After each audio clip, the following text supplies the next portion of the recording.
In this video, you're going to learn how to graph parabolas in the general form, this y equals ax² plus bx plus c form, and we're going to go through 3 examples together.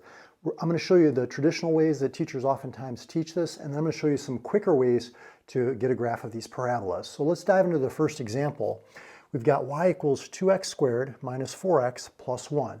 Now what we want to find, the key point here is the vertex, and the way that we find that vertex is by using this formula x equals negative b over 2a. This gives us the axis of symmetry. It's the line that divides the parabola in half, and that vertex is going to lie right on that axis of symmetry. So this will give us the x-coordinate of the vertex.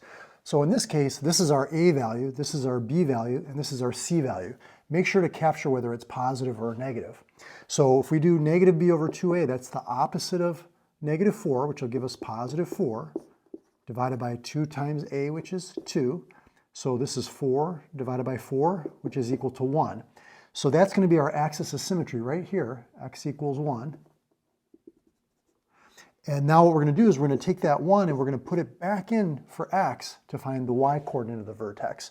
So let's do that. So that comes out to y equals 2 times 1 squared minus 4 times 1 plus 1. Now make sure you do the order of operations. Sometimes students will mistakenly say, oh, 2 times 1 is 2 and 2 squared is 4. But you really want to do the parentheses, then the exponents, so 1 squared is 1, then multiplication, 1 times 2 is 2, 4 times 1 is 4. Okay, so 2 minus 4 is negative 2, plus 1 is negative 1. So this is the vertex here, 1, negative 1. Let's go ahead and plot that on our graph. Now, the traditional way that teachers oftentimes teach this is they say, go ahead and make a table, like an XY table, and pick points on either side of this axis of symmetry. So they'll usually tell you to put the vertex here in the middle. They'll say, okay, here's your vertex, 1, negative 1. So let's pick 1 point less than 1, 0, and 1 point greater than 1. And then let's go 2 less than 1, and let's go 2 greater than 1. And the reason I'm doing that is because the parabola is symmetric, these are going to have the same y value. So it cuts down your work a little bit. So if we were to put 0 in, this is going to give us 0 squared is 0, times 2 is 0, minus 4 times 0, which is 0. So these terms just cancel out to 0, plus 1 is 1. But that tells us that this point here is also going to have a y value of 1. Now, if we put in, let's say, we'll just put in 3. Let's see what that comes out to. So we've got 2 times 3 squared minus 4 times 3 plus 1. That's 9 times 2 is 18, minus 12 plus 1. That's 6 plus 1, which is 7. So that means that both of these are going to have the y value of 7. Now, we can plot those points and get our parabola, but I want to show you a quicker way. Okay, and this is the way that I kind of like to do it, is I like to think of the parent function, y equals x². We know the values for this. We can just plug in a couple easy numbers here. Negative 2 squared is 4, negative 1 squared is 1, 0 squared is 0, 1 squared is 1, 2 squared is 4. But what we're going to do is we're going to focus in on this part of the equation right here, this y equals ax². The 2 is going to be a vertical stretch by a factor of 2. So I'm going to multiply all these y values by 2. Cross out the old ones. Now you'll memorize these values because you use them so often. But what I would do is normally when we graph parabolas, I go right 1, up 1, because 1 squared is 1. But now I'm going to go right 1, up 2, because of the vertical stretch here by a factor of 2. Of course, we know the parabolas are symmetric, okay, about this axis of symmetry, so I know there's a point right here.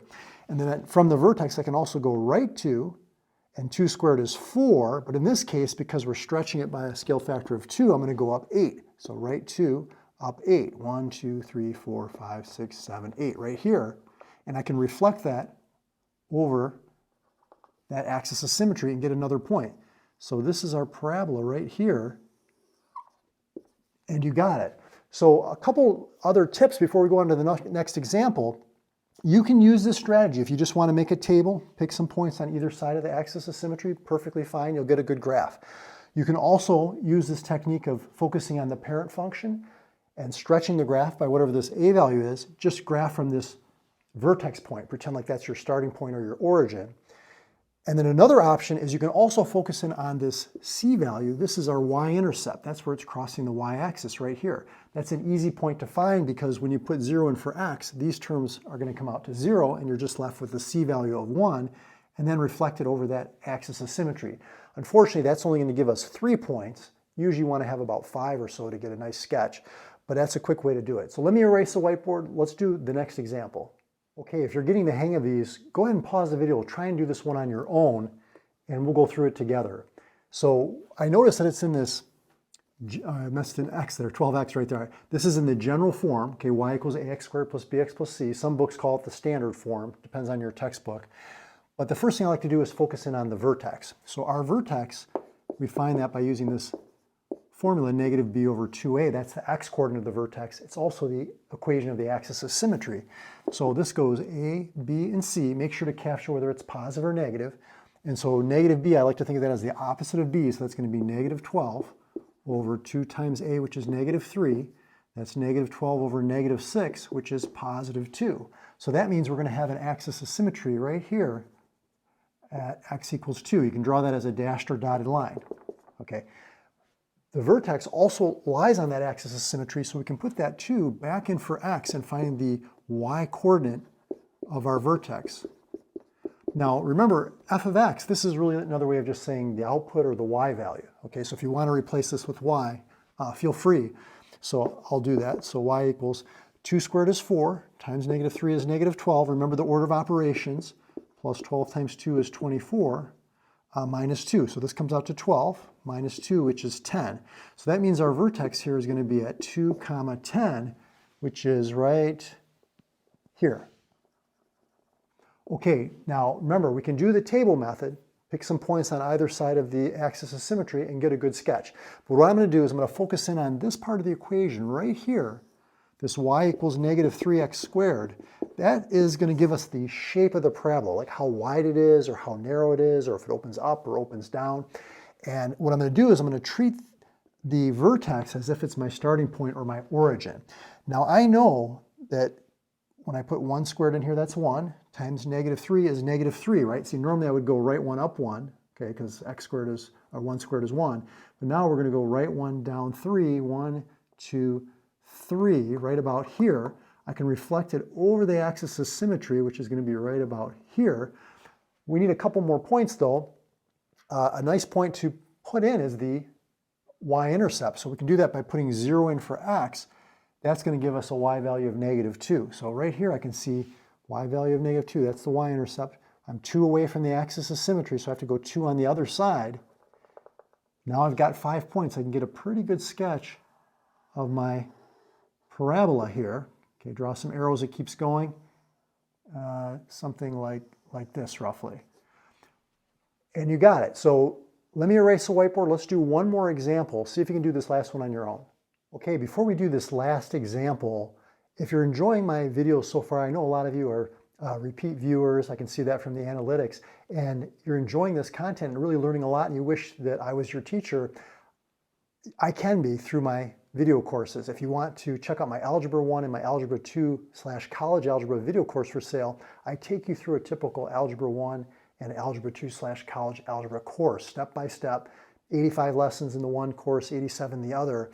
And I show you all the different tips and tricks like I'm showing you in some of these videos here, but I take you sequentially so that you can build on the previous concepts and really master those classes. Another option is now on YouTube, you can join as a channel member to Mario's Math Tutoring YouTube channel. If you join at the additional videos level, you can get access to over 120 videos now. I've got final exam and midterm exam reviews on there. I've got my entire geometry course on there, and I've got other videos on there as well. So check that out, and let's finish this last problem and let's wrap this video up. So we want to find the vertex. That's our key point, right? So how do we do that? We use that formula, x equals negative b over 2a. So in this case, the opposite of b would make this a positive 5 over 2 times a. Okay, and that gives us 5 over 10, which is 1/2. So this one's a little bit more challenging because we have some fractions. X equals 1/2, that's going to be our axis of symmetry right here.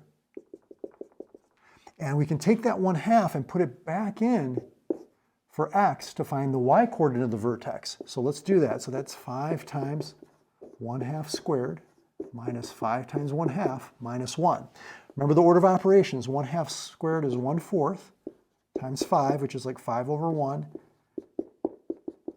okay, and then this is going to be 1 over 1. So I'm going to get common denominators. This is 5/4. This is 5/2, which if I multiply the top and bottom by 2, that gives us 10/4. And this over here, if I multiply top and bottom by 4, that's 4/4. So 5 minus 10 is -5, minus 4 is -9/4. Okay, so this is a little bit more challenging one to graph because of the fractions. -9/4 is -2 and 1/4. That's going to put us right about there. Now, an easy point to find would be the y-intercept by plugging 0 in for x. That's going to give us this c value, which is -1. So that tells me it's going to cross the y-axis right here at -1.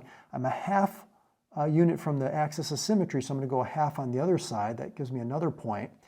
And then I'm just going to pick one additional point. And let's see, maybe I'm going to just plug in 2. So I'm going to focus in on this parent function here. Actually, let me put in 1, because otherwise 2 is going to go off our graph. So I put in 1. 1 squared is 1, times 5 is 5. So from here, if I go right 1, I'm going to go up 5. Let's see, that's going to be 1, 2, 3, 4, 5, right about there. A little bit right about there. And if I take the mirror image over the axis of symmetry, that's going to put me right about there. A little bit tougher graphing fractions, because here I'm counting by ones, but the fractions are like in between. So this looks like it's going to be something like this. Now notice how narrow it is, and that's because this 5 is really stretching the graph vertically by a factor of 5. But that's a pretty good sketch of your parabola.